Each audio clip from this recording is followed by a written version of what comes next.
العالمین کو یہی عمل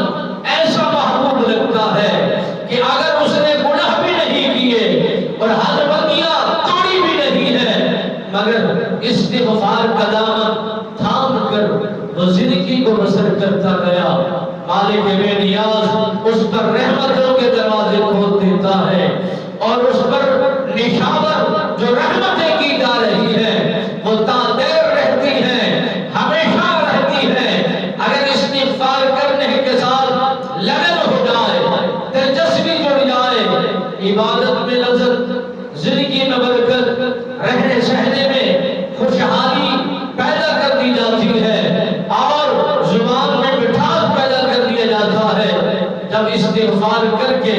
رب کی بارگاہ میں رجوع کیا جاتا ہے، رب فرماتا ہے نہ اس کے خاتے میں گناہ، نہ اس کے خاتے میں غلطیاں، نہ اس کے خاتے میں برائیاں، نہ اس کے خاتے میں غیبت، نہ اس کے خاتے میں کوئی ایسا عمل جو مجھے ناگوارا گزرا ہو۔ اس کے باوجود کہ میری بارگاہ میں استغفار کا دامن تھام کر زندگی کو بسر کر رہا ہے، اور میری بارگاہ میں ہر وقت ہر گھڑی توبہ استغفار کے ساتھ اپنی زبان کو مزین کرتا چلا جا رہا ہے۔ میرے آقا نامدار صلی اللہ علیہ وآلہ وسلم سرکار نے فرمایا، اے میرے صحابہ، میں اس لیے استغفار کرتا ہوں کہ میں اللہ کی بارگاہ میں ہر وقت سرخرو رہوں، اور رب العالمین کی بارگاہ میں توبہ استغفار اس لیے کرتا ہوں کہ اس نے اعلان تو فرمایا ہے کہ اِنَّا فَتَحْنَا لَكَ فَتْحًا مُبِينًا لِيَغْفِرَ لَكَ اللَّهُ مَا تَقَدَّمَ مِن ذَنبِكَ وَمَا تَأَخَّرَ۔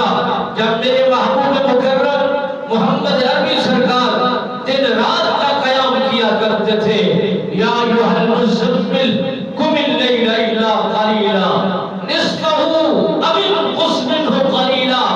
رب نے اعلان فرمایا، اے محبوب، رات کا نصف حصہ جاگیے یا اس سے کم جاگیے۔ آپ کے پاؤں مبارک ورم اختیار کر جاتے ہیں، سوجن ہو جاتی ہے،